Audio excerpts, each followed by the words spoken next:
Okay, I listened to it. And I tried not to watch other people's videos as much as I possibly could so I could have my own impression. And here it is.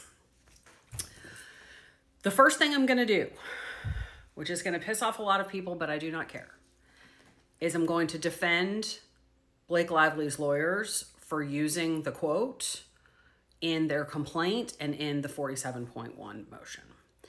Yes, it was pulled out of the middle of a much larger conversation. Yes, it was cherry-picked to look like something. That is their job. Lawyers do it all the time. We take pieces of things and we make arguments with it. We are always subject to the idea that if somebody sees or hears or reads the entire thing, that's not actually the context. But they have not done anything ethically wrong by saying, here's part of a conversation that supports our argument. And it turns out that that was part of a much larger conversation that makes the context different. So I am not going to jump on any bandwagons of this was wrong, this was unethical, they're terrible lawyers. This is just what they advocate for their client. This is zealous representation of their client. And in my opinion, they didn't do anything wrong. But what they did do was open the door for us to see everything around it. Because when you rely on something, people want to know, and the court is going to want to know, and everybody on the other side is going to want to know what is the context. And now we have it. So from a legal standpoint, to me, the timing is really critical. And I'm sure somebody probably by now has figured out exactly which day this was, because we know it was in August. We know It Ends With Us had come out because they were talking about how much money they had made. And she is talking about how the trailer for her movie comes out that Friday. So it's obviously sometime in middle to late August. And the exact date doesn't really matter to me. But I wanted to make sure that was the case, because one of the things I was looking for in this video was, what did Wayfair know at the time? Because remember, the argument is that their lawsuit against her was in retaliation as punishment for her speaking out about sexual harassment. And so I wanted to know if it had any relationship to her filing her CRT complaint. And it didn't. So that means that he was talking about going to court if he needed to, doing the Israel-Hamas thing if he needed to, 4 months before she sued them. Which, if you want to say that that recording is then evidence of their retaliatory motive for claiming sexual harassment, and that's what 47.1 is, they would have to have already been aware of her claims of sexual harassment when he said that in the recording. Otherwise, it's not right? They're not coming after her for complaining about sexual harassment. They could be coming after her for a million other things. But the argument they've made is she was sued as punishment for speaking out about sexual harassment.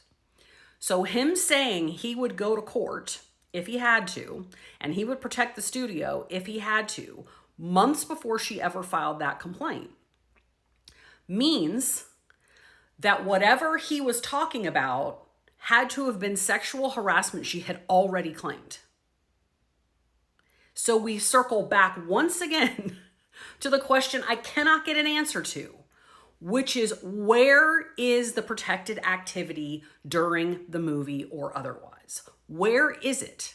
What were the words of it? What were the terms of it? Was it oral? Was it written? What words did she use? Was there an HR? I still don't have the answer to that question.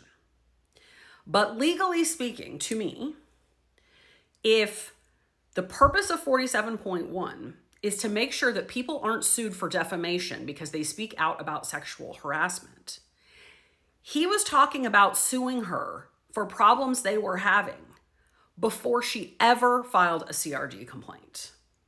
And that to me makes a difference, legally speaking. Now, the actual phrasing of the stuff that he said, I see it in the midst of a conversation. It makes sense. It was clear that Ayub was riding this line in this conversation of this is somebody who has funded her movie. So she's doing a lot of Hollywood ass kissing business. But she also does tend to either change the subject or demur a little bit or equivocate whenever he brings up Justin specifically. right? He's like, oh, how could anybody who ever met Justin didn't like Justin? And then she'll just say like, yeah, I'm just really sorry about what's going on. So she does, like, she validates all of his other things about like, yes, this is so hard and the media is so crazy. And she gives a shout out to, I think we all assume is Molly McPherson. But when he's defending Justin, she kind of won't go there. And so I do think it's possible that she had some difficult conversations with Justin. Now, yes, I realize at the beginning, she says, your whole team has been wonderful.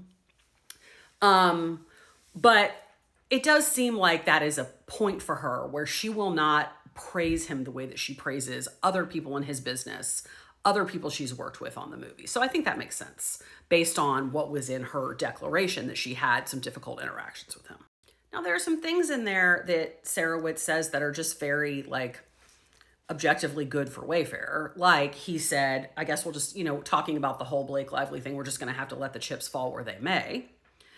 He says that early on, but then later he says the Israel Hamas stuff. So, I think they kind of balance each other out.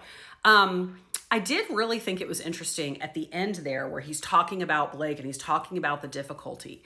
In that entire conversation, he never once is like, that bitch, that slut, that liar, that whatever. He never says that. And he gets to the end and he says, most people are nice. And then you have a Blake. And then he very quickly says, not to say anything bad about her, she's just different. And, I think if a jury heard that, they'd be like, wow, what a stand-up guy. Maybe they would, maybe they wouldn't. But I think what is going to be curious to all of us is the Blake Lively people have been going after him as if he is the devil himself, right? Meanwhile, he wouldn't even say anything bad about her. I guess they think he's a liar. I guess they think he was Hollywooding the conversation too. I don't know. But this conversation undermines the idea that these are just a bunch of misogynists who hate her because she's a woman and they're sitting around in a courtroom going, let's get that whore. We're going to show her what's good. Like, that's just not how he was talking about her to another colleague. Doesn't mean he wasn't talking about her like that with other people, but he wasn't talking about like her like that here. As a legal matter to me, in terms of like legal weight, this is very It's very I think if, I'm not going to guess what the judge would hear, but it is not at all obvious from listening to this. This does not, that the way that it was argued was, oh, this recording makes it very obvious that the only reason they brought that claim, that complaint back against us, is because they wanted to punish her for sexual harassment. And when you listen to this hearing, it's not at all clear that that's what was happening. It may lend some credence to it. It lends some credence against it. I think it makes it even more unlikely than it already was that the judge is going to grant that 47.1 motion.